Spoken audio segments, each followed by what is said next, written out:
Current situation کیا ہے جنگ کے حوالے سے؟ چیزوں کو چھپایا جاتا ہے, میڈیا کو کنٹرول کیا جاتا ہے, جنگ سے متاثرہ کوئی اس کی ویڈیو کوئی چیز بنا کے کسی کو دے گا, کہیں بھیجے گا, سزائیں ہیں اس کی. ایران کے اندر تو انٹرنیٹ بند ہے, تو یہ ہر دور میں تھا, ہر دور میں ہے اور یہ ہر دور میں رہے گا. وہ پیچھے کون ہے؟ Epstein files. ایران نے جو پہلے سٹارٹ میں حملے کیے اس نے 19 جو بیسز ہیں پورے مڈل ایسٹ میں ٹارگٹ کیا. F-18 ایک طیارہ جو ہے وہ گرائے جانے کا ایران کی طرف سے دعویٰ کیا گیا. اسرائیل کے اندر لوگوں کی راتوں کی نیندیں حرام ہوئی ہیں. ایران کے پاس ڈرونز کی تعداد لٹرلی لاکھوں میں موجود ہے. مذاکرات ہوتے, صلح ہوتے, کچھ چیزیں نظر آ رہی ہیں؟ کسی بھی لڑائی کا اینڈ مذاکرات کے بعد ہی ہوتا ہے. بیک ڈور چینلز پہ چیزیں چینج ہوتی رہتی ہیں, وہ ڈپلومیٹک چینلز ہوتے ہیں, وہ ہمیشہ کھلے رہتے ہیں. لیکن مجھے یہ ضرور اندیشہ ہو رہا ہے کہ لڑائی میں اضافہ ہو سکتا ہے. کم از کم جو ہے وہ 6 سال ضرور لگ جائیں گے. دیر فور آئی ایم سیئنگ کہ یہ 2032 تک. اب نئے ہرمز سے 20% تیل آپ کا جو ہے وہ گزر رہا ہے. تیل زیادہ تر جا رہا ہے, مقصد ڈی ڈالرائزیشن. پاکستان کی 60% دالیں جو ہیں وہ امپورٹ کرنا پڑتی ہیں. اسے ٹھیک کرنے کے اندر 20 سال لگیں گے. پاکستان کی کردار کو کس طریقے سے دیکھ رہے ہیں آپ اس سارے معاملے کے اندر؟ بسم اللہ الرحمن الرحیم. السلام علیکم. آپ دیکھ رہے ہیں سکون ڈیجیٹل. میں ہوں اسامہ طیب. ناظرین, میرے ساتھ میرے بہت ہی عزیز بھائی پروفیسر الیاس انصاری صاحب موجود ہیں, جن کی بڑی گرپ ہے انٹرنیشنل افیئرز پہ, خلیجی ممالک پہ, ایران پہ. متعدد کتابوں کے مصنف ہیں اور یونیورسٹی آف سینٹرل پنجاب میں ایک ڈپارٹمنٹ کو ہیڈ کر رہے ہیں.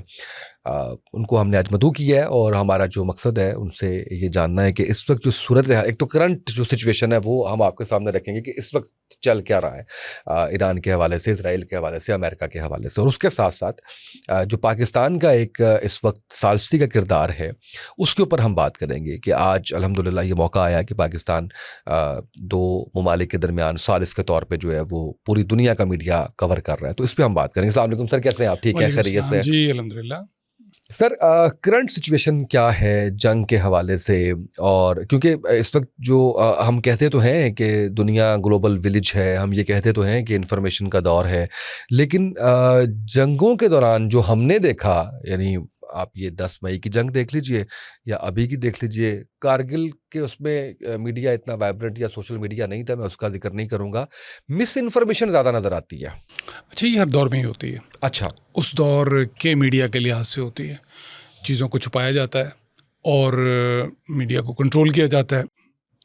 مثال کے طور پہ 2003 میں امریکہ نے اٹیک کیا جھوٹے بہانے کے ساتھ, WMD کے نام, ویپنز آف ماس ڈسٹرکشن کے نام پہ. اور اس وقت انہوں نے جو میڈیا تھا ان کو کہا جی کہ آپ ہمارے ساتھ چلیں گے, آپ کو تمام حفاظتی چیزیں ہم دیں گے, بلٹ پروف جیکٹس اور یہ سب کچھ, اور جہاں ہم لے کے جائیں گے آپ نے وہاں جانا ہے, کیونکہ جنگ کا معاملہ ہے, آپ کہیں ادھر ادھر جائیں گے تو گڑبڑ ہو جائے گی. اس وقت ایسے صحافیوں کے لیے جو امریکہ کی خواہشات کے مطابق چیزوں کو پریزنٹ کر رہے تھے, ایک نئی ٹرمینالوجی وضع ہوئی, اس کا نام تھا ایمبیڈڈ جرنلسٹس یا ایمبیڈڈ میڈیا یا ایمبیڈڈ جرنلزم. تو یہ تو بالکل پرانی بات نہیں ہے, 2003 کی بات ہے. بالکل صحیح. اچھا, تازہ ترین صورتحال اسرائیل میں دیکھیں, سزائیں مقرر کر دی ہیں کہ سخت ترین سزا ہوگی اگر کوئی شخص جنگ سے متاثرہ کسی بھی چیز کو, کوئی اس کی ویڈیو کوئی چیز بنا کے کسی کو دے گا, کہیں بھیجے گا, سزائیں ہیں اس کی. اور یہ ابھی ہوئی ہیں؟ یہ بالکل ابھی نافذ ہوئی ہیں. اچھا, اسی طریقے سے بحرین نے بھی یہ سزائیں نافذ کرنے کا اعلان کیا ہے کہ جی اگر کسی نے یہاں سے میڈیا کے حوالے سے کوئی چیز آگے پیچھے کی تو اس کو سزا دی جائے گی. اور ایران بھی؟ ایران کے اندر تو انٹرنیٹ بند ہے, لیکن ایران کے معاملے میں یہ کہہ سکتے ہیں کہ اس نے تو انٹرنیشنل میڈیا کو اوپن کیا ہے. ایمبیڈڈ میڈیا نہیں بنا کہ جی جہاں ہم آپ کو لے کے چلیں گے آپ وہاں چلے, وہ اوپن ہے. CNN کام کر رہا ہے, دیکھ لیں کہ کیا کیا ہے. جی, لیکن اس طریقے سے وہاں پہ الجزیرہ کو دیکھ لیں, الاؤ نہیں کرتا اسرائیل, وہ کوریج سامنے نہیں آتی. اور جہاں تک تعلق ہے دوسرے ممالک کے میڈیا کا, وہ میڈیا جو ہے وہ جن میڈیا آؤٹلیٹس کے ساتھ ان کو تعلق ہے, وہاں پہ جو زائنسٹس آلریڈی موجود ہیں, تو وہ اپنی اینگلنگ کے ذریعے سے چیز کو کہیں سے کہیں پہنچا دیتے ہیں. بالکل صحیح، بالکل تو صحیح. یہ ہر دور میں تھا, ہر دور میں ہے, اور یہ ہر دور میں رہے گا. بالکل صحیح ہے. اچھا سر, ابھی کرنٹلی کیا دیکھ رہے ہیں آپ؟ جنگ میں ہار جیت تو ظاہر ہے کہ بڑا مشکل ایک فیصلہ ہو گیا ہوا ہے. یعنی کبھی کسی زمانے میں ہوا کرتا تھا جی بادشاہ جو ہے وہ اس کو نظر بند کر دیا اور ملک پہ قبضہ کر لیا. تو اب ظاہر ہے کہ اس طرح کی چیزیں تو نہیں ہوتی, لیکن پھر بھی ہم کیلکولیٹ کر رہے ہوتے ہیں کچھ چیزوں کو, کچھ فیکٹرز ایسے ہوتے ہیں جو ہمیں بتا رہے ہوتے ہیں. تو آپ کے نزدیک جو کرنٹ سچویشن ہے, ایک تو وہ ہے کیا, کہاں کھڑا ہوا ہے ایران, کہاں کھڑا ہوا ہے امریکہ اسرائیل, اور دوسرا کون جیتتا ہوا آپ کو نظر آ رہا ہے, وہ ان فیکٹرز کی بنیاد پر جن کا میں نے ذکر کیا. سب سے پہلے تو یہ چونکہ سچویشن ایسی ہے, لمحہ بلمحہ تبدیل ہو رہی ہے. دوسرے نمبر پہ یہ کہ دنیا کی جو سب سے بڑی ملٹری اعتبار سے پاور سمجھی جاتی ہے امریکہ, اس کا جو سربراہ ہے, جو اس کی فوج کا کمانڈر ان چیف ہے, وہ ایک ایسا خپتی انسان ہے کہ اس کا کچھ پتہ ہی نہیں چلتا کہ کب کیا ہو رہا ہے. مثال کے طور پہ آج کی ہی اب سے کچھ دیر پہلے کی رائٹر کی خبر آپ دیکھ لیں, جو خبر رساں ایجنسی ہے, اس میں انہوں نے کہا ہے جی کہ یورپین جو لیڈرز ہیں وہ ایک میٹنگ کرنے جا رہے ہیں کہ یوکرین کی صورتحال غیر واضح ہے, ایران کی صورتحال غیر واضح ہے. سب سے بڑی بات یہ ہے کہ امریکہ کی خارجہ پالیسی غیر واضح ہے, ہمیں کچھ نہیں پتا کیا کر رہے ہیں, کیونکہ وہ خارجہ پالیسی تو ٹویٹر پہ چل رہی ہے اور وہ ٹرمپ چلا رہا ہے. بالکل ایسا ہی. اب معاملہ یہ ہے کہ جب ہم کہیں انالیسس کرتے ہیں تو ہم ان جو ایکٹرز ہیں, پلیئرز ہیں, ان کو سامنے رکھتے ہیں. اب اگر یہ ہم دیکھیں کہ سچویشن کیا ہے, پہلے تو ہم اس سوال پہ آ جاتے ہیں. سچویشن یہ ہے کہ یہ جو رات گزری ہے اور آج کا دن بھی شدید حملے ہوئے ایران پہ, اور خبریں میڈیا میں یہ بھی آئی ہیں کہ نیتن یاہو نے اپنی فوج سے کہا ہے کہ جتنے میکسیمم حملے کر سکتے ہو کر لو, کیونکہ کوئی پتہ نہیں ہے کہ کہیں یہ ٹرمپ جو ہے کوئی معاہدہ نہ کر لے جنگ بندی کا. یعنی جو صلح کی باتیں ہو رہی ہیں یا جنگ بندی کی باتیں ہو رہی ہیں, اس کا امپیکٹ یہ کریٹ ہوا. جی بالکل. تو یہ انہوں نے کہا کہ فوری طور پہ جتنا نقصان مزید کر سکتے ہیں کر لیں. ایک طرف تو یہ صورتحال ہے. دوسری طرف ابھی چند روز پہلے ٹرمپ نے کہا جی کہ میں 48 گھنٹے دیتا ہوں, آپ نئے ہرمز کھول دیں. پھر اس کے بعد 5 دن کا وقفہ آ گیا. پھر اس کے بعد وہ مسلسل مذاکرات کی باتیں آ گئیں کہ جی 2 ہفتے سے ہمارے مذاکرات چل رہے ہیں. ایران والے بار بار کر رہے ہیں بھائی نہیں ایسا نہیں ہے, ہم کوئی نہیں مذاکرات کر رہے. اب وہ معاملہ وہی ہے کہ ٹرمپ صاحب اپنے آپ سے مذاکرات کر رہے ہیں, اور یہ دنیا کہہ رہی ہے. ان کی شخصیت بھی ایسی شخصیت ہے, اور اس کے اندر جو ہے کچھ نہیں پتا کہ کیا ہو رہا ہے. یعنی کہاں سفارتی اداب سکھائے جاتے ہیں, بتائے جاتے ہیں, اس کے مطابق ایکٹ کیا جاتا ہے, وہ کہے نہیں, یہ معاملہ تو اس میں ہے ہی نہیں. اچھا, اب معاملہ یہ ہے کہ کیا ٹرمپ خود یہ سب کچھ چلا رہا ہے یا اس کے پیچھے لوگ چلا رہے ہیں. تو پیٹ ہیگزیت جو ہے وہ بنیادی طور پہ فاکس ٹی وی چینل کا, جو کہ کنزرویٹوز کا وہاں پہ ہے اور ان کی پارٹی کو سپورٹ کرتا ہے ٹرمپ صاحب کی, یہ اس کا اینکر پرسن تھا جس کو انہوں نے اٹھا کے اپنی جناب جی کیبنٹ میں بٹھا رکھا ہے اور بیٹھ کے وہ فیصلے کر رہے ہیں. اور 1-2 لوگ اور ہیں, یہ نیو کنزرویٹوز کہلاتے ہیں, اور ان کو پیچھے سے جو پش ملتا ہے وہ ملتا ہے اسرائیل کی طرف سے. تو ہمیں یہ لگتا ہے کہ جو ایک دم اس طرح کی, ایک تو خیر شخصیت ٹرمپ کی ہے ہی ایسی, لیکن دوسری جانب سے ہمیں یہ بھی لگتا ہے کہ پیچھے کوئی ہے وہ اچانک کے کہتا ہے یہ کرو, تو وہ ایک دم فوری طور پر پلٹ جاتا ہے اور وہ ٹرمپ صاحب کو جو ہے اسٹیٹمنٹ دینی پڑ جاتی ہے. وہ پیچھے کون ہے؟ یہی new conservatives, Netanyahu, Epstein files, سارا کا سارا بہت بڑا میڈیا وہاں پہ, اور اس کے پیچھے جو لوگ ہیں وہ سب کو پتا ہے کہ کون ہے. تو یہ وہ لوگ ہیں جس کی وجہ سے یہ سب کچھ ہو رہا ہے. لیکن خود شخصیت بھی ایسی تھی کہ وہ بھی بالکل ڈاواڈول سی شخصیت ہے, کچھ نہیں پتا ہوتا ہے, کوئی اعتبار نہیں ہے. 2 مرتبہ مذاکرات کی آڑ کے اندر جناب حملہ کیا ایران کے اوپر, دھوکے سے مارا ہے. تو اب یہ تو ہے سچویشن. اب اس سچویشن سر سوری میں تھوڑا سا سچویشن میں, آپ نے اسرائیل کے حملوں کی بات کر دی, ایران کا رسپانس کیا آ رہا ہے؟ جی, تو اب اس کے اندر معاملہ یہ ہے کہ یہاں پر ایران اپنی پوری شدت کے ساتھ جو ہے وہ حملہ آور ہے. اچھا, ایران نے جو پہلے سٹارٹ میں حملے کیے, اس نے 19 جو بیسز ہیں پورے مڈل ایسٹ میں, جو تقریباً 8 ممالک میں پھیلی ہوئی ہیں, خلیجی جو 6 ممالک ہیں, جارڈن اور اس کو ملائیں آپ عراق کو تو 8 ہو گئے, اور اسرائیل کو بھی شامل کر لیں تو 9 بن جاتے ہیں. یہ 8-9 جو جگہیں ہیں, انہوں نے پہلے سب سے پہلے ان کو ٹارگٹ کیا ایران نے کہ ہمارا کوئی بھی میزائل جاتا ہے تو سب سے پہلے خبر یہیں سے جاتی ہے, لہٰذا ہم سب سے پہلے ان کو اندھا بہرا کر دیں. اور اس کے اندر ان کو ٹائم لگا, اور اس کے اندر انہوں نے پھر وہ چیزیں استعمال کی جس کو روکنے کے لیے چند ہزار کے میزائل کو یا چند ہزار ڈالر کے ڈرون کو روکنے کے لیے ملینز آف ڈالر کا جو ہے متبادل انٹرسیپٹرز جو ہے جی وہ استعمال کرنے پڑے. تو یہ اسٹریٹجی تھی ایران کی اور وہ خوب اچھے طریقے سے کھیلا ہے. نو ڈاؤٹ ایران کا بہت زیادہ نقصان ہو رہا ہے اور اس کی وجہ یہ ہے کہ اسرائیل کو تو گندی عادت پڑی ہوئی ہے. ہم نے دیکھا کہ غزہ میں اس نے کیا کچھ کیا ہے. اسے کوئی اس چیز کا احترام نہیں ہے، ہاسپٹل کا، کسی تعلیمی ادارے کا، کسی اسکول کا، اور وہ اسی طریقے سے اندھا جو اپنی پریکٹس کو جاری رکھے ہوئے. چونکہ اس کے اندر قصوروار دنیا ہے، مجرم ہے وہ دنیا جو خاموش رہی ہے یا نظر انداز کیا ہے، اس لیے اس کو وہ عادت پڑی ہوئی ہے، اسے کوئی روکنے والا ہے نہیں. تو اس وجہ سے یہاں پر نقصان جو ہے وہ بہت زیادہ ہو رہا ہے. دوسری وجہ یہ بھی ہے کہ ایئر ڈیفنس سسٹم جو ہے وہ اتنا زیادہ ایران کے پاس نہیں ہے. اور فرض کر لیں وہ اگر ہوتا بھی تو وہ تو بہت مہنگا ہے. وہ اب دنیا کی جو جنگوں کا نقشہ ہے وہ بدل گیا ہے. یعنی اگر پہلے ہم سوچتے تھے نا کہ انڈیا کے پاس S-400 ہے اور جناب پتہ نہیں کیا ہو جائے گا وہ ہو جائے گا، تو وہ S-400 کو بھی ہم نے مئی کے اندر دیکھ لیا اور تھرڈ کو بھی ہم نے موجودہ صورتحال کے اندر دیکھ لیا. تو یہ کوئی بھی فضائی دفاعی نظام جو ہے وہ 100% افیکٹو نہیں ہے. جنگ چینج ہو گئی ہے، اس لیے وہ دھڑا دھڑ جو وہاں پہ 100 طیارے آ جاتے ہیں امریکہ اور اسرائیل کے مل کے، 150 طیارے آتے ہیں، وہ بمبارڈمنٹ کرتے ہیں، وہ ان کی پہنچ سے دور ہوتے ہیں جس کی وجہ سے ہی ان کو گرا نہیں پاتے. لیکن جو ذرا تھوڑی نیچی پرواز پہ آ جائیں اس کو وہ کر لیتے ہیں. مثال کے طور پہ آج کی ہی تاریخ کے اندر جو ہے F-18 ایک طیارہ جو ہے وہ گرائے جانے کا ایران کی طرف سے دعویٰ کیا گیا. دوسری جانب یہ کہا گیا ہے جی کہ اس کو نقصان پہنچا ہے لیکن وہ تباہ نہیں ہوا مکمل. لیکن سٹل یہ ایک سکسیس ہے ایک ایسے ملک کے پاس جو 1979 سے مسلسل سینکشنز کے انڈر رہا ہے، جس کو دنیا نے ہر طرح سے کاٹ کے رکھا ہے. اس کے باوجود انہوں نے سب کچھ انڈیجسلی جو ہے وہ بنایا ہے. تو ایران میں یہ لاسز تو ہو رہے ہیں اور اس لاسز کی ایک وجہ وہی ہے جو ان کا انٹرنیشنل لا کی وائلیشن کرتے ہوئے ہاسپٹلس کو، اسکولس کو اور پبلک مارکیٹس کو اور دکانوں کو اور شاپنگ سینٹرز کو جو وہ نشانہ بنا رہے ہیں اسرائیلی اور امریکی طیارے. تو یہاں پر یہ نقصانات ہو رہے ہیں. لیکن آن دی کنٹریری یہی صورتحال اسرائیل کی طرف بھی ہو رہی ہے. بات وہی ہے کہ وہاں پہ میڈیا کے ذریعے سے چھپایا جا رہا ہے، لیکن پھر بھی جو کہیں نہ کہیں سے کچھ نہ کچھ چیزیں نکل کر آ رہی ہیں اور ایک مرتبہ مغرب کی جو ہے وہ حمایت حاصل کرنے کے لیے، ہمدردیاں سمیٹنے کے لیے نیتن یاہو نے تل ابیب کے اندر ایک جگہ کا وہ تباہ شدہ مناظر دکھائے ہیں کہ دیکھیں جی یہ اسکولوں پہ حملہ کیا ہے انہوں نے، دیکھیں جنہوں نے یہ کیا ہے. وہ پہلی مرتبہ دنیا کے سامنے یہ بیگنگ کرتے ہوئے نظر آئے ہیں. اور جو کچھ وہ ابھی تک دکھا نہیں رہے، جو بعد میں دکھایا جائے گا اس سے صورتحال سامنے ہوگی. لیکن پھر بھی کچھ نہ کچھ چھوٹے چھوٹے ویڈیوز کہیں نہ کہیں سے آ جاتے ہیں جو ایران اور حزب اللہ کے جو اسرائیل کے اندر جو بھی رابطے یا ذرائع ہیں وہاں سے وہ کہیں نہ کہیں سے کچھ چھوٹی موٹی چیز جو آ جاتی ہے اس سے کچھ نہ کچھ دنیا کو یہ پتہ چل رہا ہے سب کچھ ہو رہا ہے.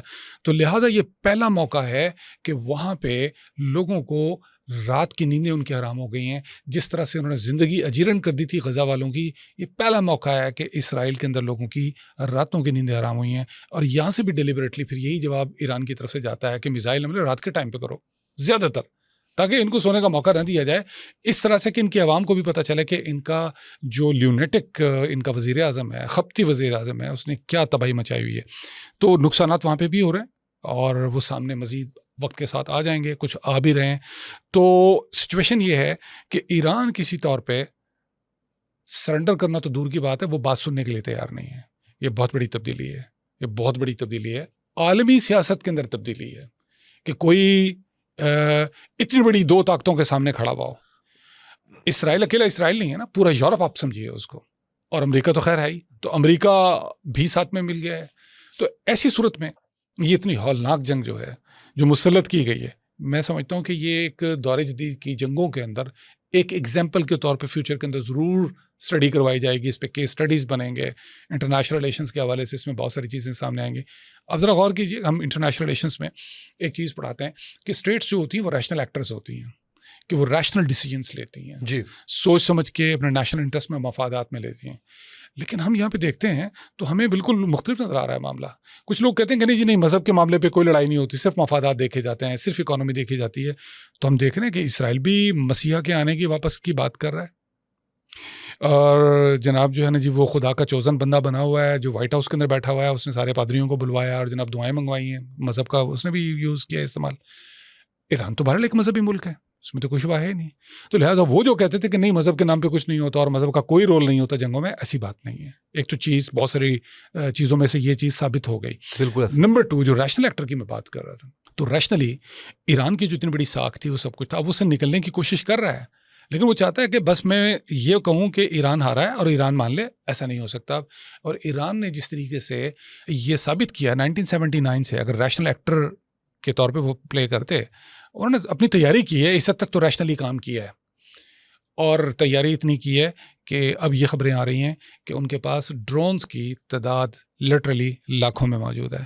1000 ڈرون جو ہے وہ ڈیلی بنانے کی صلاحیت رکھتے ہیں. آن دی کانٹریری، امریکہ کے اندر ان ڈرونز کو اور میزائلوں کو مارنے کے لیے جو انٹرسیپٹرز بنائے جاتے ہیں، میزائلز اس کے لیے جو بنتے ہیں وہاں پر، وہ 1 مہینے کے اندر جو ہے چھوڑیں آپ 1 سال میں 400 بنا سکتے ہیں. آپ اندازہ لگائیے، 10 سال سے وہ تیاری کر رہے تھے کہ یہ سب کچھ ہوگا. انڈر گراؤنڈ سٹیز ہیں جگہ جگہ جگہ جگہ جگہ جگہ جگہ جگہ، اور جنگ سے پہلے انہوں نے دیکھ لیا تھا کہ یہ جو ہمارے نہیں پتا تھا، اس سے پہلے دنیا کو نہیں پتا تھا، دنیا کو ان تیاریوں کا اس انداز سے علم نہیں تھا. دنیا جو ہے وہ اسرائیل اور امریکہ اور مغرب تو اس بات پہ لگے ہوئے تھے کہ یہ ایک ظالم حکومت ہے، رتھلیس گورنمنٹ ہے، یہاں پہ لوگوں کے ساتھ ظلم ہے، اور جناب یہاں سے تو بس لوگ باہر نکلیں گے اور حکومت ختم ہو جائے گی. اور اس کے بعد جب رجیم چینج ہوگا، کیا لڑائی کرنی کیا کرنی، وہ اسی مفروضے کے اوپر قائم رہے، اسی دھوکے کے اندر انہوں نے اپنے آپ کو مبتلا کیا، اور ابھی تک ان کو سمجھ میں نہیں آ رہا ہے. اور سب جگہوں پر ان کی حکومتوں سے ان کے اپنے لوگ سوال کر رہے ہیں کہ آپ نے تو یہ بیانات دیے تھے، آپ نے تو یہ تصویر دکھائی تھی، آپ نے تو یہ مطالبات، آپ نے تو یہ بیانات دیے تھے، تو یہ سب کچھ کیا ہے؟ وہ الٹا ان کے گلے پڑ گئی ہے صورتحال. تو یہ ریشنل ایکٹر والی بات جو تھی وہ بھی ایک طرف جو ہے نا جی سائڈ پہ ہو گئی ہے کہ ارریشنلی امریکہ بیہیو کر رہا ہے، ارریشنلی نیتن یاہو بیہیو کر رہا ہے، اور ریشنلی تیاری کی تھی ایران نے، اور اب وہ ریشنلی اس انداز سے بات کر رہے ہیں. یہ مجھے بات کرنے کی ضرورت نہیں ہے. آپ کے پاس میں ایک چھوٹی سی مثال کے طور پہ یہاں پہ بات کرنا چاہوں گا. ایک جو ہے نا جی انالیسس ہوتا ہے SWOT، وہ جنرلی تو کمپنیز کرتی ہیں، آپ بھی جانتے ہیں، اپنے MBA میں پڑھا ہوگا. Strengths, weaknesses, opportunities and threats. وہ آپ کے ساتھ بھی ہیں، میرے ساتھ بھی ہیں، کسی ایک قوم کے ساتھ بھی ہیں، کسی ایک اسٹیٹ کے ساتھ بھی ہیں، امریکہ کے ساتھ بھی ہیں، تو امریکہ کے ساتھ اسرائیل کے ساتھ بھی ہیں، تو یہ ایران کے ساتھ بھی ہیں. اگر ایران کے پاس فضائیہ والی جو اس کو تھریٹ لاحق رہتی ہے، تو اس کے پاس جو اپرچونٹی ہے وہ باب المندب ہے. اپرچونٹی جو ہے وہ اسٹریٹ آف ہارمز ہے. اسی طریقے سے اس کی جو اگر ویکنس آپ کہہ سکتے ہیں کہ فضائیہ نہیں ہے، تو اس کے پاس جو اس کی اسٹرینگتھ ہے وہ اس کے میزائلز ہیں، وہ اس کے ڈرونز ہیں، اور وہ کسی بھی طریقے سے پیچھے ہٹنے کو تیار نہیں ہے. آج کی جو لیٹسٹ خبریں ہیں وہ یہ ہیں کہ لاکھوں لوگوں نے اس خواہش کا اظہار کیا ہے کہ ہمیں ان تمام جزائر کے اندر بھیج دیا جائے لڑنے کے لیے، جہاں جہاں امریکنز جو ہے نا جی نے یقینی طور پر آنا ہے وہاں تو ہمیں بھیج دیا جائے. اس کے علاوہ جو والنٹیئرز ہیں، اور وہ بھی لاکھوں کی تعداد میں، انہوں نے رجسٹرڈ کروایا ہے کہ امریکن بوٹس آن گراؤنڈز اگر آتے ہیں تو we are ready to fight with those people, with those American soldiers. So جہاں یہ قوم کا جذبہ آ جائے، اپنے مئی والی لڑائی میں دیکھ لیں، آپ کا جذبہ تھا، آپ کے اختلافات بھی تھے، بالکل سب کچھ بھی تھا، لیکن ان 4 دنوں میں دیکھیں ہمارا بیہیویئر کچھ تھا. 4 دن کا بیہیویئر جو تھا اس نے ہمارا سر فخر سے بلند کیا، ہمیں شرمندہ نہیں کیا، ہمارے اندر گھبراہٹ اور کمزوری تاری نہیں کی، جو انفارچونیٹلی 2001 سے 9/11 کے بعد سے لے کر اور وہ 2025 میں مئی سے پہلے ہمارے اوپر مسلسل ہر روز دنیا بھر میں ہمیں یہی بتایا جاتا رہا، نالائق لوگ ہیں، نکمے لوگ ہیں، کچھ نہیں کر سکتے، گارجن سٹیٹ ہے، فلانا ہے، ڈمکانا ہے. وہ 4 دن نے وہ آپ کو ایسا جو ہے نا جی آپ کو قد میں 4 انچ کا اور اضافہ کر دیا، آپ کی چھاتی کو جو ہے نا جی وہ مودی کے مقابلے میں 4 انچ اور زیادہ چوڑا کر دیا. سو یہ جو جذبہ ہوتا ہے یہ آپ کو ایران میں دکھائی دے رہا ہے. اور وہ لوگ جو کہتے تھے کہ جناب یہاں پر تو حکومت سے لوگ نالا ہیں، ہر جگہ ہوتے ہیں. کون سا ملک ہے جہاں میں نہیں ہے؟ امریکہ میں نہیں ہے کیا نیتن یاہو کے خلاف بہت بڑے بڑے مظاہرے نہیں ہوئے ہیں تل ابیب کے اندر، پورے اسرائیل کے اندر؟ تو یہ تو ہوتا ہے. 100% لوگ کبھی بھی ایک طرح سے نہیں سوچ رہے ہوتے ہیں، ان کے پھر مفادات بھی مختلف ہوتے ہیں، ان کے مفادات کے ساتھ ساتھ ان کا کام کرنے کا طریقہ کار بھی مختلف ہوتا ہے. سو ایران میں بھی اسی طریقے سے تھا، لیکن وہ سچویشن جو ہے نا ہم دیکھ رہے ہیں، کوئی مظاہرہ نہیں ہوا. کتنی مرتبہ انہوں نے اپیل کر لی، نیتن یاہو نے بھی اپیل کر لی لڑائی کرنے کے بعد کہ جی آپ آئیں، نکلیں، نوروز پہ ہی نکل آئیں، کچھ بھی نہیں ہوا. So this is how situation is unfolding, and every passing day is actually bringing more and more challenges for America and Israel. ایک بہت بڑا یہ نہیں مسئلہ ان کے لیے بنا ہوا ہے. اچھا سر، مذاکرات ہوتے دیکھ رہے ہیں. ابھی تھوڑا سا پاکستان کا کردار ہم پھر تھوڑا سا آگے لے کے جائیں گے, میں اس پہ ضرور آؤں گا, کیونکہ اگین جو آپ نے بات کی کہ ہماری چھاتی چوڑی ہو گئی, ہمارا قد بڑا ہو گیا, ہمارا حوصلہ بڑا بلند ہو گیا, اس سارے سے بھی جو ہے وہ بہت فرق پڑا الحمدللہ. اور ظاہر ہے کہ وہ 10 مئی کے بعد اس کا ایک امپیکٹ وہ ہوا, اس پہ میں ضرور آؤں گا. لیکن ابھی اس کرنٹ سچویشن میں, ابھی آپ نے تھوڑا سا بیان بھی کیا اس کے اندر ایران کے حوالے سے کہ ایران جو ہے وہ بات چیت کرنے کے لیے قطعی تیار نہیں ہے. مذاکرات ہوتے, صلح ہوتے, کچھ چیزیں نظر آ رہی ہیں آپ کو؟ جو ایجنڈاز دیے ایران نے, جو 4 نکات ہیں if I'm not wrong, اور 5 ان کے ہیں اور 15 جو ہے وہ ان کے ہیں, اور وہ جب پڑھیں تو وہ امریکہ کے تو بالکل ہی کوئی سر پیر نظر آتا ہی نہیں ہے. تو سر آپ کو لگتا ہے کہ یہ کسی پوائنٹس پہ اتنے نقصان, اتنے سب کے بعد کسی پہ ایگری ہو جائیں گے؟ دیکھیے, کہیں نہ کہیں چاہے 10 سال بعد صحیح, چاہے 5 سال بعد صحیح, چاہے 4 سال بعد صحیح, مذاکرات کی میز پہ آنا پڑے گا. یا پھر آپ مودی کی طرح سے اعلان کر دیں جی کہ ہم نے پاز کر دیا ہے یہ والا آپریشن سندور ہے تاکہ اپنی عزت بچا لیں. تو یا تو یہ ہے کہ وہ پاز کا نام لے کے نکل جائیں بیچ میں سے, ادروائز کسی بھی لڑائی کا اینڈ مذاکرات کے بعد ہی ہوتا ہے, ورنہ خطرے کی تلوار دونوں طرف لٹکی رہتی ہے. لیکن کرنٹ سچویشن کے اندر اس چیز کے امکانات بہت کم دکھائی دیتے ہیں. ایران جس طریقے سے اپنا وہ اظہار کر رہا ہے, ان کا بیان آیا ان کی وزارت خارجہ سے ایران کی, انہوں نے کہا جی کہ ہمیں پاکستان کی نیت پہ کوئی شک نہیں ہے, پاکستان کی نیت بہت اچھی ہے, لیکن فی الحال ہم مذاکرات نہیں کرنا چاہ رہے. پھر پاکستان نے بھی واضح کیا دیکھیے ہم ثالثی نہیں کر رہے, ہم تو سہولت کاری کر رہے ہیں. لیکن نا آپ فیسلیٹیٹ جب کرتے ہیں تو اس کا مطلب یہ کہ 2 پارٹیز کو بٹھا دیا, آپ ایک اس کمرے سے باہر چلے گئے, وہ ان کے درمیان جو بھی معاملات طے ہوں گے اٹس اوکے, اور اگر کہیں کوئی ناراض ہو گیا تو ذرا پکڑ کے لے آئیں, یا نہیں یار بات چیت کر لیں, کوئی بات ایگزیکٹلی. تو یہ آپ فیسلیٹیشن کی بات کریں. اور جو میڈیشن ہوتی ہے اس کے اندر آپ بیسیکلی بیٹھتے ہیں, کچھ اس کی سنتے ہیں, کچھ اس کو سناتے ہیں, اور پھر درمیان میں بیٹھ کے فیصلہ کرتے ہیں. اب دیکھیں کہ جو یہ مارچ میں لاسٹ ایئر غالباً جو جنگ بندی ہوئی تھی غزہ کے معاملے پہ, تو اس کے اندر ہم نے یہ دیکھا کہ کئی ممالک تھے, مصر بھی تھا, ترکی بھی تھا, اس کے اندر قطر بھی تھا, یہ سارے ممالک, امریکہ بھی تھا, یہ 4-5 ممالک بیٹھ کے ثالث بن کے اسرائیل اور حماس سے بات کر رہے تھے. دیکھیں 4-5 ممالک, یہاں انہوں نے ہمارا نام امریکیوں نے دیا, ٹھیک ہے, ویل اینڈ گڈ. تو لیکن مجھے یہ لگتا ہے کہ فی الحال جو ہے وہ بیک ڈور چینلز پہ چیزیں چینج ہوتی رہتی ہیں, وہ ڈپلومیٹک چینلز ہوتے ہیں, وہ ہمیشہ کھلے رہتے ہیں. لیٹر ادھر سے آیا, کوئی میسیج ادھر سے آیا, آپ نے آگے پہنچا دیا, ان کی طرف سے آیا, آپ نے ادھر سے ادھر پہنچا دیا. اس کا مطلب مذاکرات نہیں ہوتا, یہ رابطے ہوتے ہیں. وہ ٹرمپ صاحب اس کو کہہ رہے ہیں جی ہمارے 4 ہفتے سے مذاکرات چل رہے ہیں. وہ شاید ٹرمپ صاحب کو چونکہ بہت ساری چیزوں کے اصول کا نہیں پتا ہے, اس لیے ان کو ڈپلومیٹک تو بالکل چیز نہ لینگویج کا پتا ہے, نہ جو ڈیلیکیسیز ہیں اس کا پتا ہے. تو اس طریقے سے مجھے یہ فی الحال تو نہیں ایسا کوئی لگ رہا بظاہر, لیکن مجھے یہ ضرور اندیشہ ہو رہا ہے کہ لڑائی میں اضافہ ہو سکتا ہے. اچھا سر, ابھی ہم آف دی ریکارڈ بات کر رہے تھے اور میں نے آپ سے ایک سوال کیا تھا کہ یہ جو جنگوں کا سلسلہ دنیا کی ہم بات کر رہے ہیں, تو یہ آپ کو کیا لگ رہا ہے کہ کہاں جا کے رکے گا؟ تو آپ نے کہا کہ 2032 تک تو مجھے نظر نہیں آ رہا, یعنی اگلے آنے والے 6 سال. سر اس کے پیچھے کیا لاجک تھی, اور کیا آپ کی ریسرچ کہتی ہے, اور کیسے آپ نے پریڈکٹ کیا اس کو؟ یہ جو 2032 کی ہم بات کر رہے ہیں نا, وہ یہ ہے کہ ہم ایک طرف جو ہے یوکرین کی جنگ کو کسی نہ کسی سائڈ پہ لگتے ہوئے دیکھیں گے, چاہے اس میں 4 سال لگیں 5 سال لگیں. یوکرین کی جنگ جو ابھی تک کے حالات ہیں اس کے اندر تو اس کی کامیابی کے امکانات نہیں ہیں, اور اگر وہ ناکام ہوتے ہیں تو پھر اس کا رزلٹ کیا نکلے گا؟ رزلٹ اس کا یہ نکلے گا کہ روس مزید پاورفل ہوگا اور یورپ کے لیے ایک تھریٹ بنے گا. تو وہ تھریٹ قائم رہے گی, ایک چیز.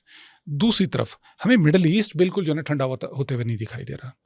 اچھا, اسرائیل وہ لبنان میں گھس جائے گا, وہ کبھی کہیں اور گھس جائے گا, اور پھر جو UAE کے ذریعے سے اس نے کردار ادا کیا ہے افریقہ کے اندر, وہ اور کوئی نہ کوئی محاذ کھول دے گا. وہ آپ کے خلاف, پاکستان کے خلاف, بلوچستان کے حوالے سے محاذ کھول دے گا, اور وہ کھولے گا, یہ سب کو پتہ ہے, وقت آنے دیں.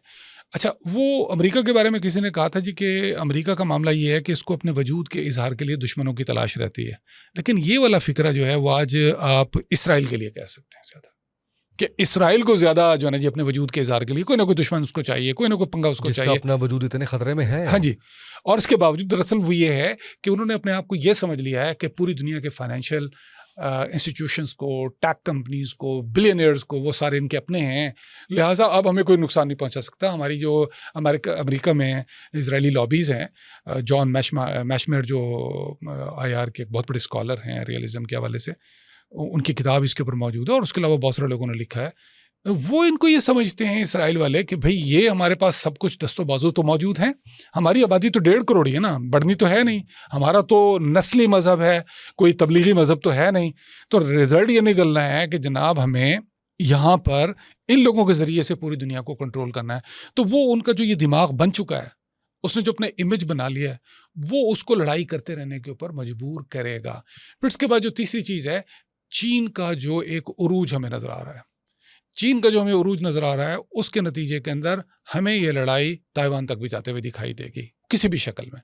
اچھا, اس کے علاوہ ترکی کو اسرائیل نے ڈکلیئر کر دیا ہے, اس کے بارے میں باتیں آنا شروع ہو گئی جی کہ نیکسٹ جو ہے نا جی ایران کے بعد وہ ترکی ہے. ہم بھی یہ والی بات کرتے ہیں اپنے بارے میں, لیکن ترکی کے بارے میں جو ہے نا وہ کلیئر ہو چکی ہے بات. تو وہ شام کے اندر ترکی کی موجودگی اسرائیل کے لیے پرابلم ہے. وہ ضرور کوئی نہ کوئی ترکی کے ساتھ جو ہے نا جی پنگا چھڑے گا, وہ ضرور کوئی نہ کوئی پرابلم کرے گا. اور میرا خیال ہے کہ 2030-32 تک چائنا ہے وہ اتنا مضبوط ہو چکا ہوگا. اس وقت وہ پوری انڈر سی میپنگ کر رہے ہیں چائنیز, کہ ہماری جو نیوی ہے, ہماری جو سب میرینز ہیں, وہ دنیا میں کسی بھی جگہ دوڑ کے جا سکیں جس طرح سے امریکنز کی جا سکتی ہیں. سو ان ساری چیزوں کو یہ یقینی طور پر, آج ہم 2026 میں ہیں, تو کم از کم جو ہے وہ 6 سال ضرور لگ جائیں گے. دیر فور آئی ایم سیئنگ کہ یہ 2032 تک یہ پھٹے رہیں گے. اس کے بعد کیا ہم گریٹر وار کی طرف جائیں گے, یہ اس وقت کے حالات کے مطابق ہوگا, لیکن یہ اس کے لیے بنیادیں ضرور فراہم ہو رہی ہیں اس وقت ان سارے واقعات. بالکل صحیح ہے. اچھا سر, اب یہ بتائیے گا کہ ایک اور سوال, میں عام فہم سوال آپ سے اس لیے کر رہا ہوں کہ میرے دیکھنے سننے والے بھی میرے جیسے ہیں اور وہ سمجھنا چاہتے ہیں چیزوں کو آپ جیسے ایکسپرٹ سے. اب نائے حرمت سے 20% تیل آپ کا جو ہے وہ گزر رہا ہے, باقی 80% راستے جو ہے وہ کھلے ہوئے. سر اس کا اتنا امپیکٹ پوری دنیا پہ کیسے آ گیا؟ آسٹریلیا میں تیل کی قیمتیں بڑھ گئیں, پاکستان کے اندر, انڈیا کی آپ جب ویڈیوز دیکھتے ہیں تو آپ پریشان ہو جاتے ہیں کہ وہاں پہ تو لاک ڈاؤن کی سچویشن نظر آ رہی ہے, اور باقی دنیا کے ممالک کے اندر تو یہ 20% کا امپیکٹ 80% پہ اتنا زیادہ کیسے آ گیا؟ یہ ڈیپینڈ کرتا ہے کہ یہ 20% والا تیل جا کن ملکوں میں رہا ہے. 20% والا تیل جو اس راستے سے جا رہا ہے, وہ تیل زیادہ تر جا رہا ہے جاپان کو, ساؤتھ کوریا کو, وہ جا رہا ہے چین کو, وہ جا رہا ہے ہندوستان کو, باقی اور بہت سارے ملکوں کو بھی. اب آپ آ جائیں یورپ کی طرف. یورپ کی طرف جو معاملہ ہے, روس پر لگائی گئی پابندیوں کے نتیجے میں وہ جو تیل گیس وہاں سے آتا تھا یوکرین کی جنگ کے نتیجے میں, جو فروری 2022 کے اندر سٹارٹ ہوئی تھی. ویسے تو 2014 میں بھی روس نے حملہ کیا تھا یوکرین پہ, اور اس کا علاقہ کرائمیا جو ہے اس پہ قبضہ کر کے اس کو اپنے ملک میں جو ہے نا وہ ضم کر لیا تھا, ایک ریفرینڈم کروا کے وہاں پہ. لیکن یہ جو دوسرا حملہ تھا یہ فروری 2022 میں شروع ہوا. اس کے بعد سے پورے یورپین یونین نے, امریکہ نے مل کے پابندیاں لگائیں کہ ان سے کوئی تیل اور گیس نہیں خریدے گا. ایک پائپ لائن تھی جو جرمنی کو گیس تیل فراہم کرتی تھی سمندر کے راستے سے رشیا سے براہ راست. سی آئی اے نے اس کو اڑا دیا کہ تم ابھی تک کیوں لے رہے ہو, جرمنی کو اتحادی ہے, نیٹو میں ہے, تم کیوں لے رہے ہو وہاں سے, پائپ لائن ہی اڑا دی. ان کے لیے مسائل پیدا ہوئے. اس کے بعد انہوں نے کہا چلیں ٹھیک ہے, آپ کو جو گیس کی کمی, دوسری چیزوں کی کمی ہے, اب میرے پاس ہے, امریکہ نے کہا میں آپ کو دے دوں گا, لیکن وہ مہنگی پڑتی تھی. خیر آلٹرنیٹ نکالے انہوں نے, جو کچھ بھی کیا. تیل کا ایک بہت بڑا ذریعہ, اس کے لیے وینیزویلا کو مت بھولیں. وہاں بہت بڑا تیل کا ذخیرہ, جس کے اوپر امریکہ نے وہاں کے صدر کو اس کی اہلیہ سمیت بیڈ روم سے اٹھا کے سوتے ہوئے پکڑ کے لے گئے, اور جو وہاں پہ نائب صدر تھی اس کو کہا جی ہماری بات مانو, اور اس کے بعد تیل جو ہے نا ان کے ذریعے سے بک رہا ہے, سب کچھ کنٹرول وہاں پہ تیل کا اس کے پاس آ گیا.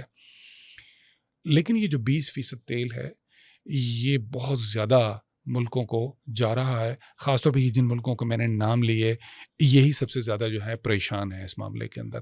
دیر فور سے آ رہے ہیں. چین کو تو انہوں نے کہہ دیا جی کہ آپ جا سکتے ہیں, اور ایک اور چیز چین نے ایران نے یہ کہہ دی جی کہ اگر چائنیز کرنسی یوان میں تیل خریدا گیا ہے تو جس نے بھی خریدا وہ بھی لے جائے. مقصد ڈی ڈالرائزیشن, ڈالر کمزور ہوگا تو مسئلہ حل ہوگا. 1973 کی عرب اسرائیل جنگ کے بعد جب شاہ فیصل نے مغربی دنیا کا تیل بند کر دیا, ایران اس وقت پوری دنیا کو تیل سپلائی کر رہا تھا, روس کے علاوہ. شہنشاہ کی حکومت تھی, ابھی اسلامی انقلاب نہیں آیا تھا وہاں. تو اس کے بعد پھر امریکیوں کو اندازہ ہو گیا کہ بھئی یہ تو ہمارے لیے بہت بڑا پرابلم بن جائے گا. انہوں نے پھر شاہ فیصل سے بات کی کہ جو ٹھیک ہے آئیں ہم ذرا سیکورٹی کے معاملات کر لیتے ہیں, آپ کی جو پرابلمز ہیں ان کو حل کر لیتے ہیں, آپ کے یہاں تعمیرات کے اوپر بات کرتے ہیں, آپ اس طرح کریں تیل نکالیں اور اس کی بس یہ کر دیں کہ جناب تیل جو ہے نا جی ڈالر میں بکے گا, ہمارے ساتھ طے کر لیں ڈیل, اور ہم آپ کے پیسوں کو اپنے پاس رکھیں گے, پھر آپ کے پاس لائیں گے, انویسٹ کریں گے, یہ ہے وہ ہے. اس کے کانسیکوینسز کو اس وقت وہ سمجھ نہیں سکے یا جو بھی کہہ لیجئے. تو یہ اس وقت 1974 کے اندر معاملہ تیل کو لنک کر دیا گیا ڈالر کے ساتھ.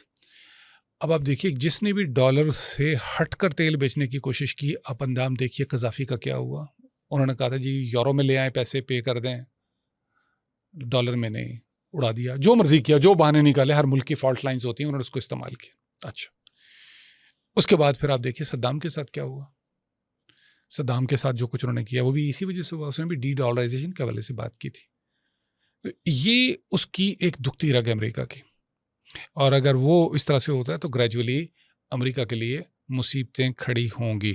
تو 20% تیل، اس تیل اور گیس، اچھا یہ تو 20% تیل ہے نا، اور گیس کی اگر آپ بات کریں LNG اور LPG، وہ تو سب سے زیادہ یہیں سے جاتی ہے.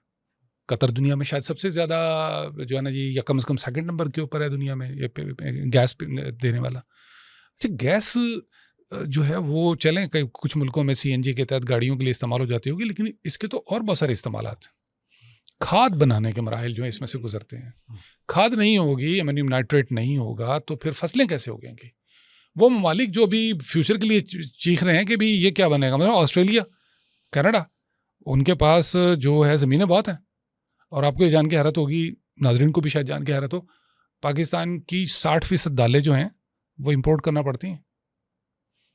اور اس میں آپ دیکھیں کہ ماش کی دال کی قیمت سب سے زیادہ مہنگی ہوتی ہے، کینیڈا سے آتی ہے. آپ امپورٹڈ دال کھاتے ہیں آپ کینیڈا سے آئی ہوئی یا آسٹریلیا سے آئی ہوئی. ان کو کھادیں چاہیے، کھادیں گیس سے بنیں گی، گیس کی سپلائی کا میکانزم ٹوٹے گا یا وہ تباہ ہو گیا ہے، اس کے اثرات کیا آئیں گے؟ اگر یہ جو گیس کی فیلڈ کے اوپر جو ہوا، پہلے اسرائیل نے کیا، جواباً ایران نے حملہ کیا، اسے ٹھیک کرنے کے اندر 20 سال لگیں گے اس لیول کے پروڈکشن پہ لانے کے لیے. اب بھی سے اسی کے اثرات آپ کو آنے ملنا شروع ہو جائیں گے. آپ یہ کہنا چاہ رہے ہیں کہ اب ملکوں کی اکانومیز اور زیادہ جو ہے وہ برے طریقے سے ابھی اس کے جو دوسرے اثرات ہیں نا وہ آئیں گے نا. اب LPG کو دیکھیں انڈیا کے ادھر کیا کچھ ہو رہا ہے. اب اگر وہ جو LNG اور LPG جو ہے وہ وہاں سے اگر آنا بند ہو گئی، یعنی چونکہ فیکٹریوں کو نقصان پہنچا ہے، چلے 2 منٹ کے لیے اسٹریٹ آف ہارمز کو کھلوا دیا آپ نے، ان کو ٹھیک بھی کروائیں، 5-5 سال، 6-6 سال، 10-10 سال، 20-20 سال لگیں گے.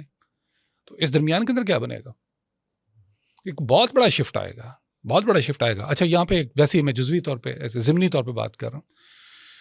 پاکستان میں سولر جن بھی حالات کی وجہ سے یہاں پہ پاکستان تیزی کے ساتھ، جو دنیا کے 4 ممالک آگے گئے تھے ان میں سے ایک پاکستان تھا، وہ اس کے پیچھے جو بھی پولیٹیکل فیکٹرز تھے، جو بھی تھے، غلط پالیسیاں تھیں، لیکن بہرحال یہ اس شر میں سے خیر یہ نکل آیا.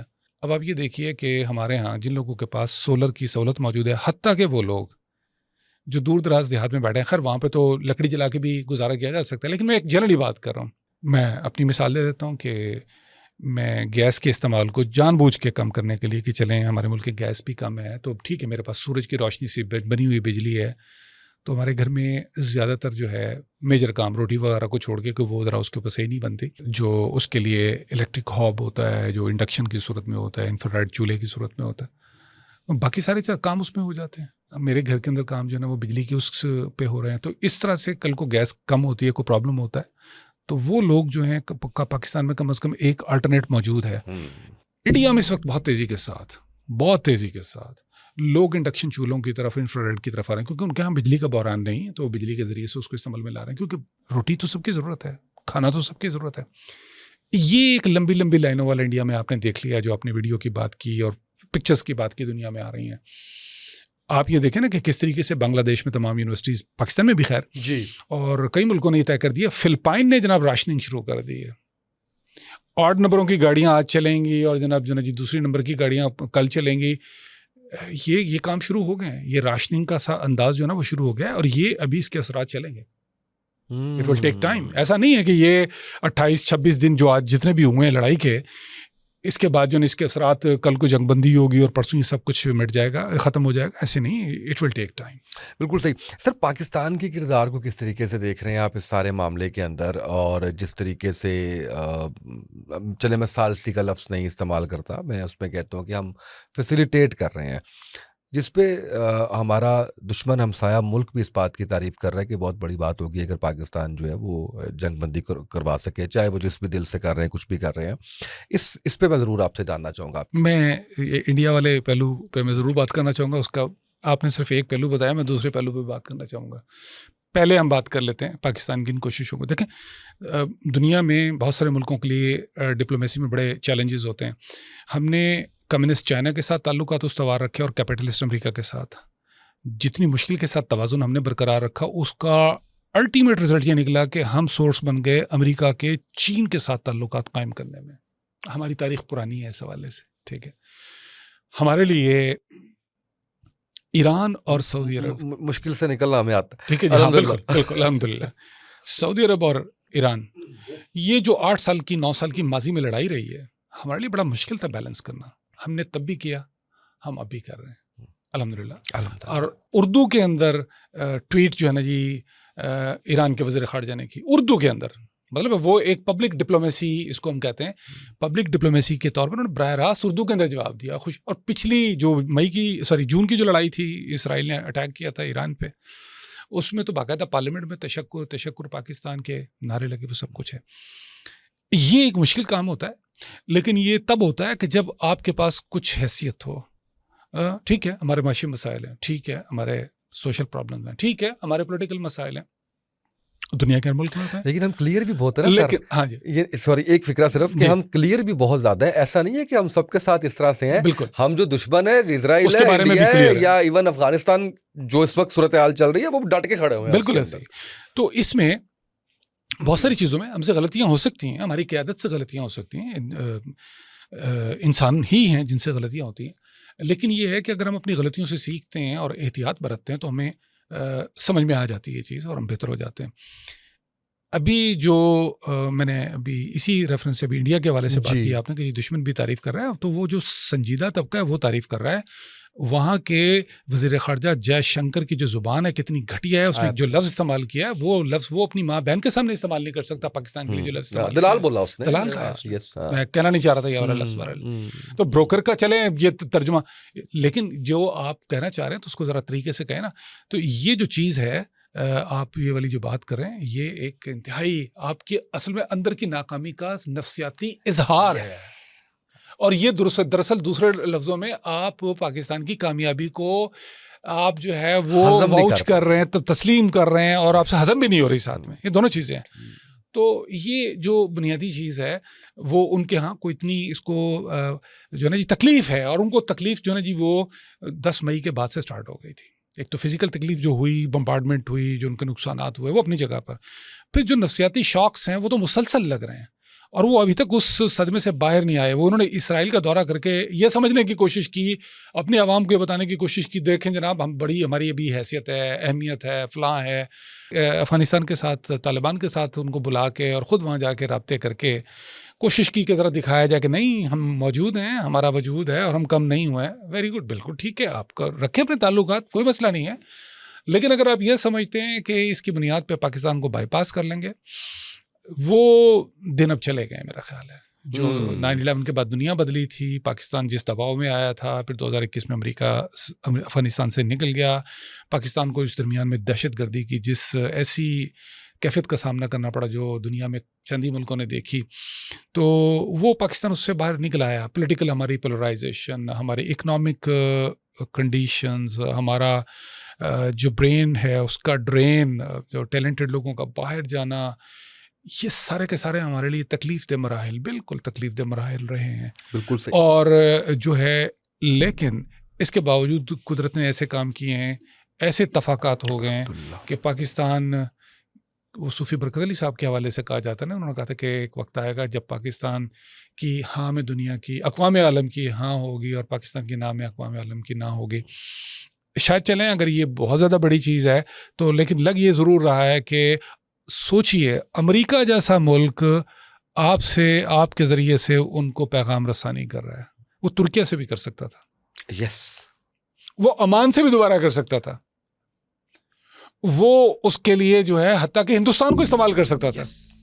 تو آخر کچھ تو الحمدللہ اس پہ ہمیں اللہ کا شکر ادا کرنے کے ساتھ اپنے آپ کو ٹھیک کرنے کی بھی ضرورت جن زی کے لیے بھی جو شاید ان معاملات کو نہیں سمجھتے، اور کچھ میمرز کے لیے بھی جو اس کو میم بنا کے اس کے اوپر بڑا انجوائے کر رہے ہیں کہ جی ریڈ کارپٹ کا انتظام کیا جائے، ٹرمپ آ رہا ہے، مذاکرات کر رہے ہیں، مجتبیٰ خامنہئی آ رہے ہیں. تو تھوڑا سا ہمارے ناظرین کو یہ بھی بتائیے کہ مذاکرات ہوتے کیسے ہیں، ان میں کون لوگ آتے ہیں، اس میں سربراہان مملکت نہیں آتے، وہ کون لوگ ہوتے ہیں جو آتے ہیں، اور کتنے دور چلتے ہیں، کیسے ہوتے ہیں، ہماری طرف سے کون کون جو ہے وہ اس کے اندر شامل ہو سکتا ہے. تھوڑا سا ذرا گائیڈ لائنز اویئرنیس کے لیے. دیکھیے یہ جو مذاکرات ہوتے ہیں نا بڑا طویل عمل ہوتے ہیں. بوسنیا کی لڑائی ہوئی 1992 سے مذاکرات کا سلسلہ شروع ہوا، 3 سال تک چلتے رہے، اور 1995 میں ڈیٹن ایکارڈ ہوا اور بڑی مشکل سے جا کے معاملے کو سیٹل کیا گیا. اسی طریقے سے دنیا میں بہت سارے جو ایون عام ٹریٹیز ہوتے ہیں اس کے لیے مذاکرات بہت لمبے چلتے ہیں. خیر جنگوں کے ذرا جلدی بھگتانے پڑتے ہیں تاکہ اس امن قائم ہو جائے. اور یہ عموماً جو مذاکرات ہوتے ہیں وہ سفارتی چینل سے ہوتے ہیں، اور اس میں فارن آفس نمایاں طور پہ انوالو ہوتا ہے. اور زیادہ سے زیادہ یہ ہوتا ہے کہ جو لوگ نیشنل سیکورٹی کونسل کسی ملک میں بنی ہوئی ہے، ہمارے پاکستان میں بھی ہے، ایران میں بھی ہے، لاریجانی اس کے سربراہ ہے بھی جن کو انہوں نے شہید کیا. یہ جو لوگ ہوتے ہیں یہ آتے ہیں، بیٹھتے ہیں، بات کرتے ہیں، اور ہر طرح کے موضوع پر بات ہوتی ہے. وہاں پہ انکار کوئی نہیں ہوتا، مطلب بیٹھیں گے، بات کریں گے اور صاف بتا دیں گے جی یہ چیز ہے اور یہ کرنا ہے اور یہ نہیں کرنا ہے. پھر درمیان میں کہیں نہ کچھ گیو اینڈ ٹیک رکھا جاتا ہے. اچھا جی آپ یہ لے لیں، آپ یہ کر لیں، آپ تھوڑا سا پیچھے ہٹیں، آپ تھوڑا سا پیچھے ہٹیں، تو تب جا کر کہیں کوئی سیٹلمنٹ ہوتی ہے. اور یہ لمبا تھکا دینے والا تکلیف دہ عمل ہوتا ہے. حماس اس عمل سے طویل عرصے سے گزر رہی ہے اور وہ ٹرینڈ ہو چکے ہیں اس سارے تکلیف دہ اعصاب شکن مراحل کے ساتھ. تو اس کے اندر کوئی ریڈ کارپٹ نہیں ہوتے. اکثر اوقات تو یہ سیکرٹلی ہو رہے ہوتے ہیں، بعض اوقات اوپنلی بھی ہوتے ہیں، اور باہر آ کر صرف مختصر سی باتیں بیان کی جاتی ہیں. اندر کی ڈیٹیلز، اندر کیا بحث ہوئی وہ نہیں بیان کی جاتی. تو ایک چیز تو جو ہے وہ یہ ہے کہ کوئی بچوں کا کھیل نہیں ہوتا. دوسری بات کی اپنے جین زی کے. اچھا جین زی کو ہم جین زی کیوں کہتے ہیں؟ اس کی کے پیچھے کوئی سائنٹیفک کوئی ریزن ہے ایسی کہ جس کی بنیاد پہ ہم اس جنریشن کے لیے کچھ خاص اس کو کوئی لقب اور اعزازات دینا چاہتے ہیں؟ یہ اس وقت سچویشن بنی یہ ہے، میرے خیال آج ہی یہ خبر آئی ہے انٹرنیشنل میڈیا میں کہ فیس بک کو اور کسی ایک اور غالباً گوگل کو بھی میرا خیال ہے جو ہے نا جی ان کی بعض حکومتوں نے نوٹسز دیے ہیں جی کہ آپ نے ڈیلیبریٹلی وہ الگوریدم اور میکنزم اور وہ فریم ورک رکھا ہے کہ لوگوں کو ایڈکٹ بنایا ہے آپ نے. لس پہ غور کیجئے، ایڈکٹ، کہ کیوں آپ انسٹا، کیوں آپ اسنیپ چیٹ، کیوں آپ یوٹیوب، کیوں آپ ریلز کے اوپر، کیوں آپ فلان چیز کے اوپر جو ہے جی مسلسل جا رہے ہیں. ایک پارٹ ایڈکشن. اب اس کو ذرا دیکھیے، سائیکلوجیکلی اسٹڈیز پروو ہو چکی ہیں، نے پروو کر دیا ہے کہ یہ جنریشن چونکہ اس کے زمانے کے اندر وہ آیا ہے، اور جو ہماری جنریشن کے لوگ ہیں چلیں وہ بھی دیکھ رہے ہیں سب کچھ، لیکن انہوں نے اپنا بیشتر کام کر لیا. اس نے ابھی آگے بڑھنا ہے. اس کو اے آئی ٹولز مل گئے ہیں، اس کو 2-2 3-3 منٹ کی ریلز مل گئی ہیں، 30 سیکنڈ کی ریل مل گئی ہے، 2 منٹ کی ریل مل گئی ہے، 1.5 منٹ کی ریل مل گئی ہے. یہ اس میں خوش ہے، اور یہ 1000 ڈفرنٹ ٹاپکس کے اوپر چیزوں کو سوئچ کرتے ہوئے چلے جا رہے ہیں.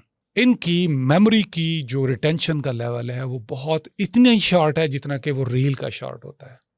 اب اندازہ لگا لیجئے جس کے اندر مینٹل اپروچ کا لیول یہ ہوگا وہ کیا گل کھلائے گی یا وہ کیا کام کر پائے گی.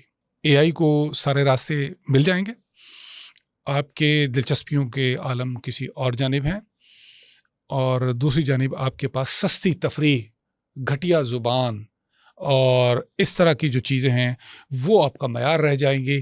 تو وہ جو جنریشن ہے، شاید یہ دنیا کی، اس پہ اندیشے کا اظہار کیا جا رہا ہے کہ اگر سچویشن ایسے ہی جاری رہتی ہے تو یہ جو جن زی ہے یہ دنیا کی شاید کوئی آخری ایسی نسل ہوگی جو کچھ تھوڑا بہت کچھ کر سکے گی. اس کے بعد شاید پھر کوئی باقی نسل پتہ نہیں کیا کرے گی، کیا نہیں کرے گی، کر بھی پائے گی یا نہیں کر پائے گی، ایون یہ بھی صحیح طرح سے نہیں کر پائے گی. تو یہ اس کے پیچھے سائنٹیفک سٹڈیز ہیں جو یہ بتا رہی ہیں. تو جین زی کو یہ ضروری ہے کہ وہ اپنا اسکرین ٹائم محدود کریں. بالکل صحیح. بک کی طرف آئیں، رجوع کریں، اور وہ کنسسٹنسی نہیں پیدا ہو پا رہی. یہی وجہ ہے کہ آپ ذرا غور کر کے دیکھ لیں کہ ہمارے آج کے ٹک ٹاکرز اور یہ سارے بچے، ان کی اچانک شادیاں ہوتی ہیں، شادیاں ہونے کے بعد اچانک ہی ٹوٹ جاتی ہیں. وجہ یہ ہے کہ ان کے اندر ٹیمپرامنٹ ہی شارٹ ہے. یہ چیز کو سنجیدگی سے لے نہیں سکتے. یہ صبر کا مادہ ان کے اندر نہیں رہا ہے, یہ ہر چیز کے فوری ریزلٹس آتے ہیں. اور چونکہ اس کانٹینٹ کے اندر سارا دکھاوا موجود ہے, برانڈنگ موجود ہے, تو یہاں پہ ہر شخص یہ چاہ رہا ہے کہ میں دنیا کو دکھاؤں کہ میرے گھر میں کون سے برانڈس کے کپڑے پہنے جاتے ہیں, میرے گھر کے اندر کون سی چیزیں موجود ہیں, جو ہوم اپلائنسز ہیں وہ کون سی ہیں, میں نے اپنے گھر کی رینوویشن کروائی ہے تو میں پورا بتا رہا ہوں, سب کچھ دکھا رہا ہوں. تو میں بعض اوقات اپنے بچوں سے پوچھتا ہوں کہ آپ کی لوگوں کے ذاتی ویلاگس دیکھ رہے ہیں, کہ good, but what you are learning. آپ ان کو آدھا گھنٹہ پونا گھنٹہ دے رہے ہیں, آپ نے کیا دیکھا کہ ان کے گھر میں کچن میں یہ چیز بن رہی تھی, فلاں ویلاگر جو ہے وہ اس نے اپنے بچے کو گود میں اٹھایا ہوا تھا, اور اس کا جو ملازم ہے وہ جناب اس کا کوئی گاؤں سے ملنے والا آ گیا تھا, اس کی بات چیت چل رہی ہے. خاتون خانہ جو ہے وہ کچن کے اندر جناب جی وہ سبزی کاٹ رہی ہیں, ماں اس طرح بیٹھی ہوئی ہے, بہن آ گئی ہے, تایا آ گیا ہے. What they are doing their personal life. آپ کو اور مجھے اس میں کیا لرننگ مل رہی ہے, why we are wasting our time. So وہ جو ایڈکشن کی بات ابھی آئی تھی کہ پہلے ہم کریٹ کرتے ہیں اس طرح کی چیزیں, پھر لوگوں کو ایڈکٹڈ بناتے ہیں, اور پھر اس کے بعد جو ہے نا اس کے نتائج جب سامنے آئیں گے وہ بڑے ہولناک ہوں گے. بالکل صحیح. اچھا, کیونکہ ہمارا ٹاپک نہیں تھا جن زی کا, لیکن میری خواہش ہوگی کہ ہم اگلا پوڈ کاسٹ جو آپ کے ساتھ کریں وہ جن زی کے اوپر ہی ہم اس کے اوپر جو ہے وہ کریں. ایڈکشن میں صرف ایک بات بتاؤں گا جو میں نے خود وٹنس کی, ناظرین کے لیے بھی, کہ میرے ایک کلیگ وہ ایک فیملی ولاگر کو بڑی باقاعدگی سے سنتے ہیں, اور مجھے کسی نے بتایا کہ یہ ان کو سنتے ہیں, یعنی شرمندہ کرنے کے لیے بتایا کہ یہ آپ ان کو سنتے ہیں, یہ سر دیکھیں ذرا کہ یہ کیا کر رہے ہیں. تو میں نے کہا کہ آپ ان کو سنتے ہیں؟ انہوں نے کہا جی میں سنتا ہوں. میں نے کہا اچھا کیوں؟ کہتے ہیں سر مجھے پتہ ہے یہ بندہ غلط ہے, لیکن مجھے ایڈکشن ایسی ہے کہ مجھے نیند نہیں آتی اس کو سنے بغیر. یعنی اس حد تک جو ہے وہ کہ ہم جانتے بوجھتے ہوئے کہ ویلیو ایڈ نہیں کر رہا میری زندگی میں, لرننگ نہیں ہے, اور وہ سارا کچھ جو ہے. تو اس پہ سوشل میڈیا پہ, جین زی پہ, انفلوئنسرز پہ, راتوں رات شہرت کی بلندیوں پہ, اس پہ ضرور ہم ایک پوڈ کاسٹ کریں گے, تاکہ ہم کچھ اگر کوئی سن جائے ہماری بات, کوئی اللہ قبول کر لے, رزلٹ تو اس کے ہاتھ میں ہی ہے. سر تھینک یو سو مچ, آپ نے وقت دیا اور اتنے اچھے طریقے سے آپ نے چیزیں بیان کی ہیں. ریئلی میں نے خود بھی جو ہے وہ بہت کچھ سیکھا کہ اس وقت کیا ہو رہا ہے دنیا بھر میں, اور ہمارا ٹاپک جو ہے وہ ایران اسرائیل تھا, لیکن ہم نے اس وقت ساری دنیا کی پالیٹکس آنے والے وقت کو جو ہے وہ ڈسکس کیا. آپ کا بہت شکریہ ناظرین, آج کے پوڈ کاسٹ سے اتنا ہی, اجازت دیجیے, اللہ حافظ.